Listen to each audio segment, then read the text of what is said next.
warahmatullahi wabarakatuh. Perkenalkan, nama saya Febrian Handayani, guru SDN Pulau Gebang 06 Jakarta Timur. Sekarang saya akan menjelaskan materi tentang program Guru Belajar dan Berbagi seri Semangat Guru, keterampilan non-teknis dalam adaptasi teknologi.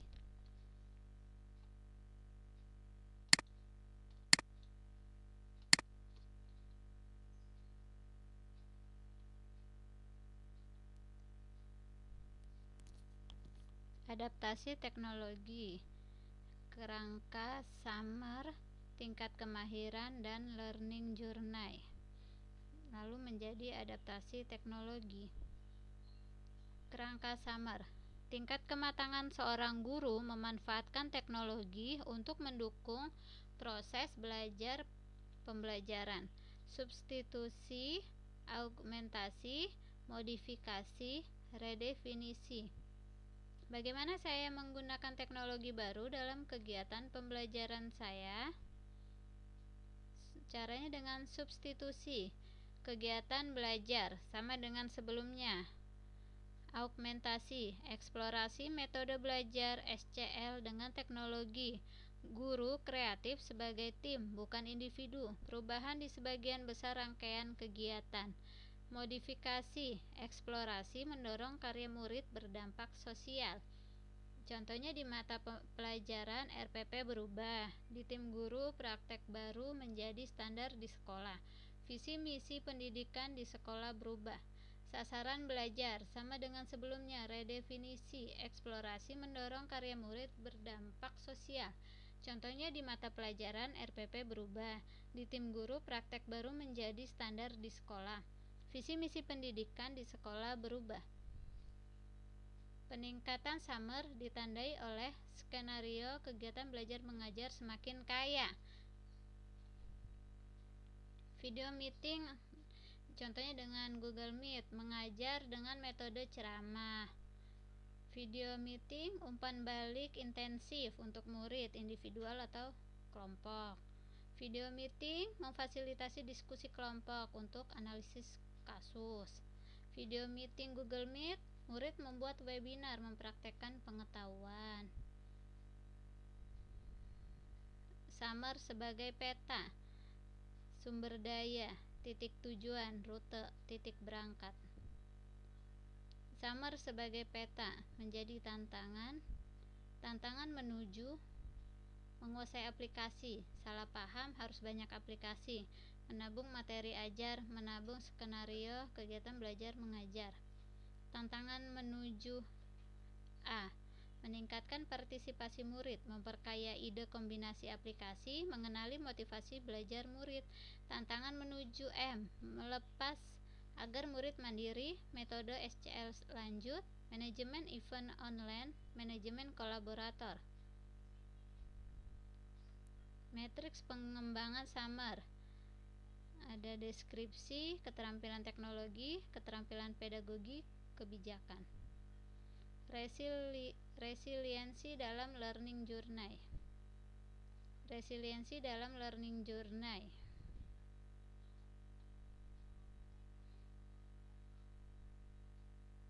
Critical thinking, berpikir kritis dan teknologi. Program Guru Belajar dan Berbagi seri Semangat Guru, keterampilan non-teknis dalam adaptasi teknologi. Critical thinking, proses berpikir, observasi, refleksi, menalar, yang disiplin, mahir, dan aktif dalam membuat konsep, dari menerapkan, menganalisis, mensintesis, atau mengevaluasi informasi. Observasi, refleksi, nalar, disiplin, mahir, aktif, mengkonsep, menerapkan, menganalisis, mensintesis, mengevaluasi informasi.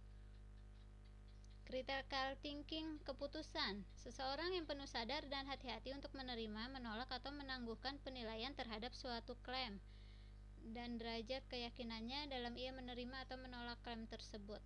Keputusannya, contohnya sadar, hati-hati, menerima, menolak, menangguhkan klaim. Critical thinking reaktif, contohnya observasi, refleksi, nalar. Critical thinking aktif, contohnya keputusan, derajat keyakinan. Mengapa berpikir kritis? Internet adalah megafon paling efektif. Yang menang populer versus valid. Internet adalah megafon paling efektif ya anak-anak. Berpikir kritis dengan internet. Ada yang berita diterima, berita ditolak. Berpikir kritis dengan internet, mengkonsep, menerapkan, menganalisis, mensintesis, mengevaluasi, menerima, menolak, menangguhkan, sadar, hati-hati, disiplin, mahir, aktif. Mengapa internet penuh dengan keputusan yang gegabah? Ada stimulus, tingkah laku, reward. Karena media sosial menghadiahi sebuah gegabah dengan perhatian. Mengapa internet penuh dengan keputusan yang gegabah? Pengguna internet terbanyak itu remaja plus dewasa muda. Kesadaran untuk bersikap adil, kebutuhan mendapat perhatian karena media sosial menghadiahi keputusan gegabah dengan perhatian. Mengapa berpikir kritis itu sulit? Karena harus mengkonsep, menerapkan, menganalisis, mensintesis, mengevaluasi, menerima, menolak, menangguhkan. Apa yang terjadi? Ekstra kerja keras.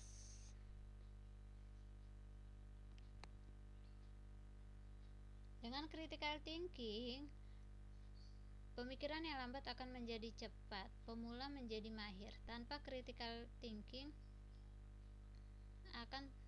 akan lambat.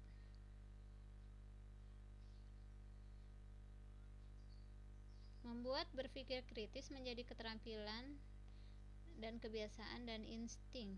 Saya sadar, hati-hati, saya berpikir, mengkonsep, menerapkan, menganalisis, mensintesis, mengevaluasi.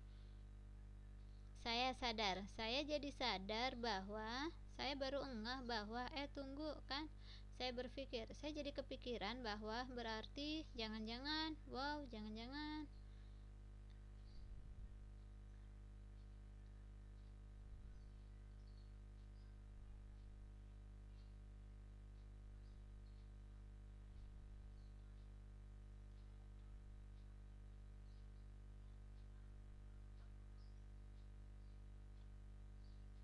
Menyelenggarakan SS saya sadar, saya berpikir. Contoh kartu pos. Saya sekarang bisa mensurvei 1000 orang hanya dengan menggunakan Google Form. Bagaimana pemerintah tahun 1180-an mensensus penduduk? Saya berpikir, berarti dulu pemerintah harus bekerja berdasarkan sistem jaringan dari pusat ke daerah. Berarti koordinasinya harus kualitas prima agar datanya akurat. Berarti ada ribuan orang terlibat dalam proses itu ya. Menyelenggarakan saya sadar, saya berpikir.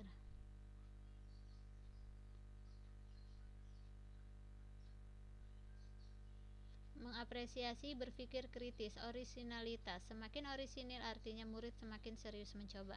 Semakin mengaitkan dengan pengalaman dan pengetahuan personal mereka. Semakin seragam berarti refleksi belum mendalam. Detail, semakin detail berarti murid semakin waspada terhadap sesuatu yang mungkin luput dari perhatiannya. Berarti murid sudah bersikap, saya tidak rela kalau ada yang terlewat, padahal saya sudah berusaha sejauh ini. Mengapresiasi berpikir kritis.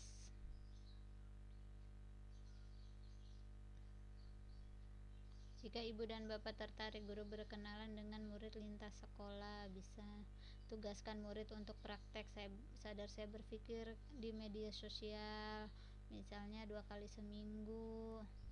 Mengapresiasikan saya sadar, saya berpikir murid lintas sekolah.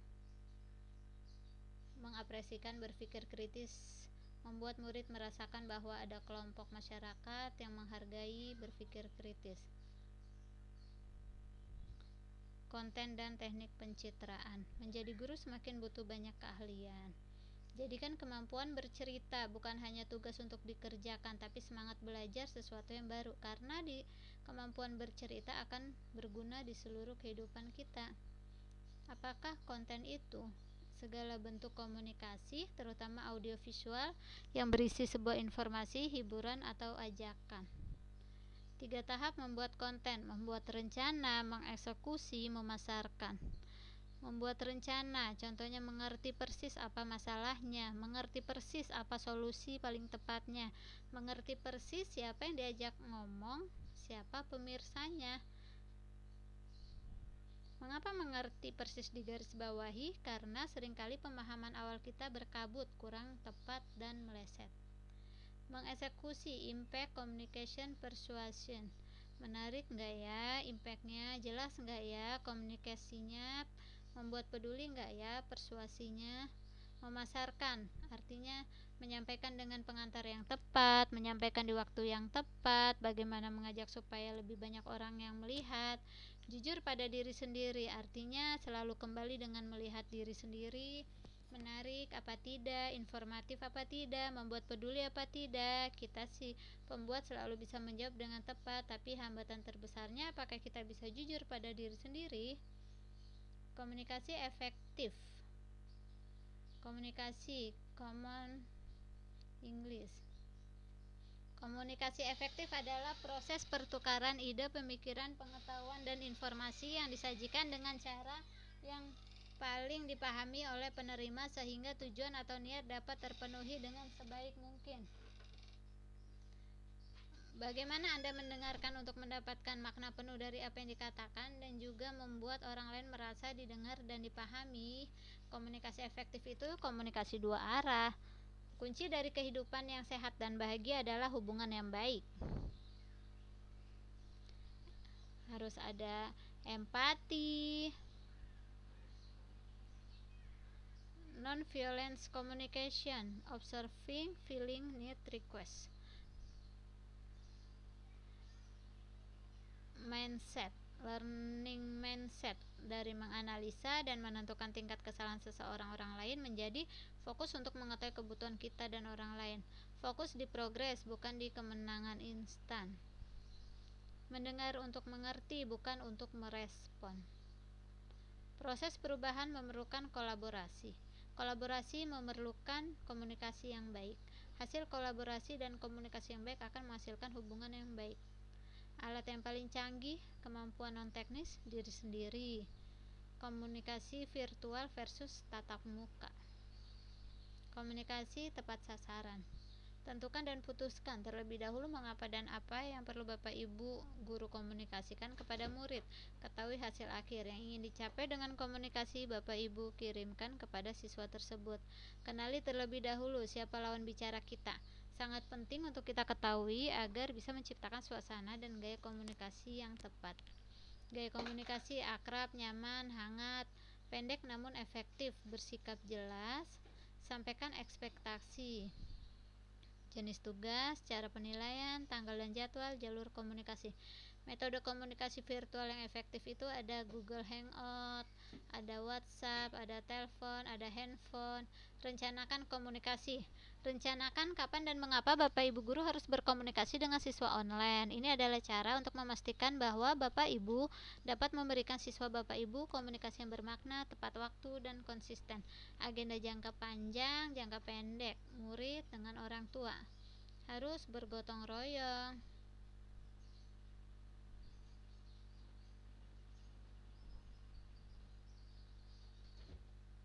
Penerapan kelas campuran. Apa tantangan pembelajaran di masa pandemi COVID-19? Kualitas pembelajaran, ketidakpastian pandemi, keragaman kondisi. Kualitas pembelajaran.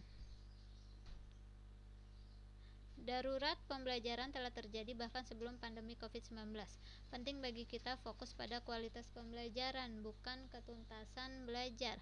Pembelajaran pada level yang tepat. Dampak pandemi pada proses pembelajaran di masa pandemi COVID 21 Juli 2021. Dampak pandemi COVID-19 belum bisa dikendalikan, ada ketidakpastian dampaknya. Penting bagi kita bersikap responsif dan fleksibel memilih strategi dan teknologi pembelajaran. Keragaman kondisi, kepemilikan gawai, tingkat sosial ekonomi, akses internet.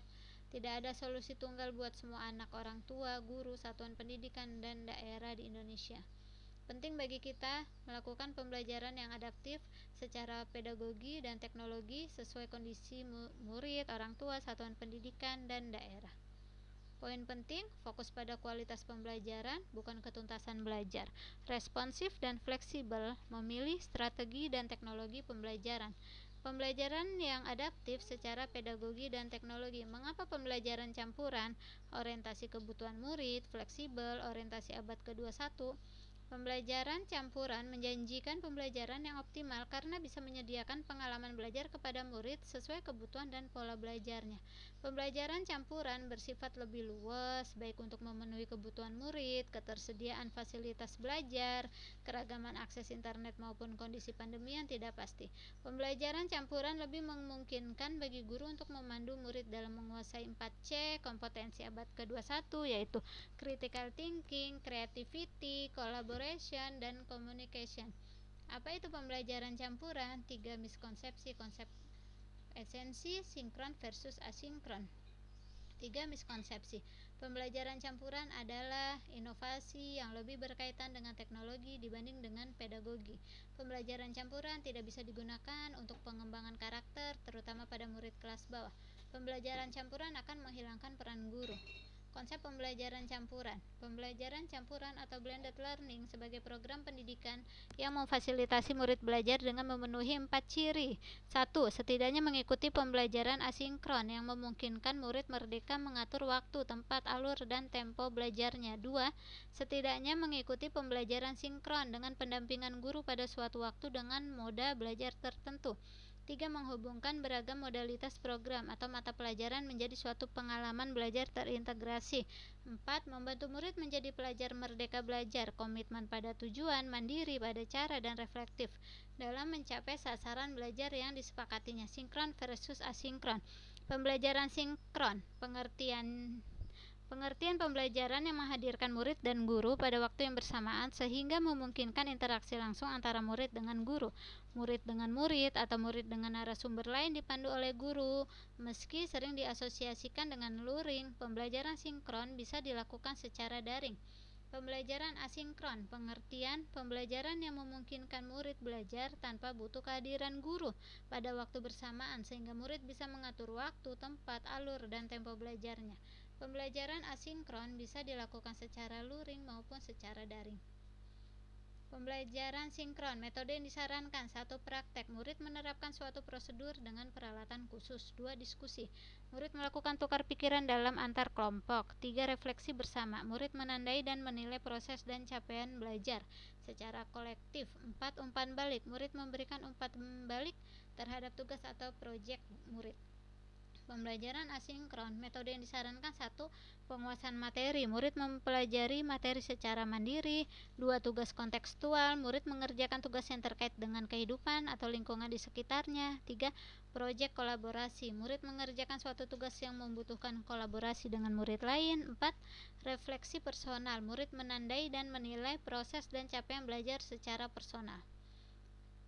Pembelajaran sinkron, kelebihannya. 1. Belajar interaktif, guru bisa melakukan komunikasi interaktif dengan murid. 2. Antusiasme belajar, guru bisa menumbuhkan antusiasme belajar murid. 3. Umpan balik sesuai kebutuhan, guru bisa melakukan personalisasi umpan balik sesuai kompetensi murid. Pembelajaran asinkron, kelebihannya. 1. Fleksibilitas jadwal, murid bisa mengatur jadwal belajarnya secara mandiri. 2. Tempo tergantung murid, murid bisa memegang kendali terhadap tempo belajarnya. 3. Umpan balik instan, murid bisa mendapatkan umpan balik secara instan, tidak menunggu respon guru. Pembelajaran sinkron, kelemahannya. 1. Jadwal yang kaku, satu jadwal yang sama untuk semua murid. 2. Tempo tergantung guru, tempo pembelajaran seringkali sangat tergantung pada guru. 3. Kehadiran dan kualitas guru, ketergantungan pada kehadiran dan kualitas guru. Pembelajaran asinkron, kelemahannya. 1. Perasaan terisolasi, murid berpotensi merasa sendirian dan terasing dari lingkungan sekitar. 2. Penurunan antusiasme, murid mungkin mengalami kehilangan semangat belajar. 3. Kualitas bahan ajar, ketergantungan pada ketersediaan bahan ajar yang berkualitas. Kolaborasi dan dampaknya.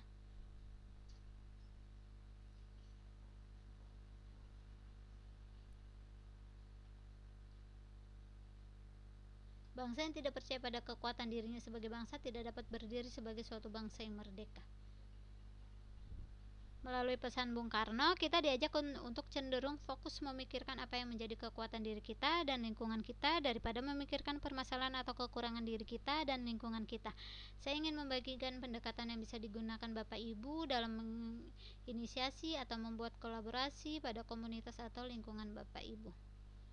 Pendekatan berbasis kekurangan, masalah versus pendekatan berbasis aset. Berbasis pada masalah, fokus pada masalah, berkutat pada masalah utama, bertanya ada masalah apa atau bagaimana memperbaikinya, merancang program atau proyek untuk menyelesaikan masalah, mengidentifikasi kekurangan sumber daya, kapasitas yang tersedia, dan mencari bantuan dari luar. Berbasis pada aset atau kekuatan, fokus pada aset dan kekuatan, membayangkan masa depan, bertanya apa yang telah berhasil dilakukan atau bagaimana mengupayakan agar lebih baik lagi, merancang sebuah rencana berdasarkan visi dan kekuatan, mengoptimalkan sumber daya, kekuatan, aset, kapasitas, kompetensi, aspirasi yang tersedia. Dalam membangun sebuah kolaborasi yang ada pada sekolah atau komunitas Bapak Ibu, kita bisa menggunakan pendekatan berbasis aset ini untuk menciptakan atau memperluas dampak dengan menggunakan dan memanfaatkan kekuatan dan sumber daya yang kita miliki. Saya ingin cerita salah satu praktek baik pemanfaatan teknologi dan kolaborasi yang dilakukan oleh Bapak Juni Kardi, Kepala Sekolah SD Negeri 40 Pekanbaru. Pak Juni ingin sekali guru-guru yang ada di sekolahnya mau membuka diri untuk belajar, saling bekerja sama, saling berkolaborasi, dan saling membantu dalam pemanfaatan teknologi. Awalnya Bapak Juni Kardi mengikuti program guru belajar dan berbagi seri masa pandemi COVID-19 yang mengajak guru-guru di sekolahnya untuk mengikuti program yang sama. Akan tetapi hanya satu guru yang mengikuti saran beliau. Kemudian Bapak Juni Kardi juga mengikuti program guru belajar dan berbagi seri asesmen kompetensi minimum atau AKM. Beliau pun mengajak guru-guru pelatihan ini melalui rapat dan himbauan WhatsApp grup. Akan tetapi hanya ada 3 guru yang mengikuti dan mendapat sertifikat. Meskipun hanya ada 3 dari 12 orang guru kelas yang mau mengikuti pelatihan program guru belajar dan berbagi, Pak Juni Kardi yakin bahwa guru-gurunya memiliki kemampuan untuk bisa beradaptasi dengan teknologi dan mau belajar. Pak Juni Kardi memiliki 1 guru yang mampu mengelola email, Google Drive, dan lainnya. Pada bulan Januari 2021, Kemendikbudristek meluncurkan akun belajar.id, di mana kepala sekolah, guru, siswa, dan tendik diberikan akun belajar.id masing-masing yang dapat mengakses fitur yang disajikan oleh Google seperti Gmail, Google Drive. Melihat kesempatan ini, Pak Juni Kardi kembali mengajak guru di sekolahnya untuk memanfaatkan akun belajar.id. Namun kali ini ia memberikan bimbingan kepada guru-guru yang mengalami kesulitan. Pendampingan ini beliau lakukan dengan 3 cara, yaitu 1. Pendampingan secara klasikal, di mana guru-guru dikumpulkan di satu ruangan dan Pak Juni Kardi selaku kepala sekolah menyampaikan materi. 2. Pendampingan kelompok, di mana pendampingan dilakukan oleh kepala sekolah kepada beberapa orang guru tanpa jadwal waktu. 3. Pendampingan individu, di mana pendampingan lebih menekankan pada pemahaman akun belajar.id dan fitur-fitur yang dapat mendukung kegiatan belajar mengajar. Selama pendampingan berlangsung, kepala sekolah memberikan penugasan kepada guru melalui Google Classroom. Penugasan yang diberikan adalah membuat kisi-kisi soal tes semester ganjil. Setelah Pak Juni Kardi dan memberikan pendampingan kepada guru-guru di sekolahnya, perlahan guru-guru tersebut mau membuka diri untuk belajar, saling bekerja sama, saling membantu dalam pemanfaatan teknologi. Mereka juga memberanikan diri untuk bertanya dan berkolaborasi dengan sesama rekan guru dan kepala sekolah untuk menggunakan teknologi informasi demi memberikan layanan pembelajaran yang terbaik bagi murid-muridnya. Dari pengalaman Pak Juni Kardi, kita bisa lihat bahwa beliau fokus pada kekuatan, membayangkan bahwa guru-guru di sekolahnya bisa memberikan layanan terbaik. 3. Merancang rencana pendampingan. 4. Mengoptimalkan potensi yang ada. Sekian dari saya. Wabillahi taufik wal hidayah. Wassalamualaikum warahmatullahi wabarakatuh.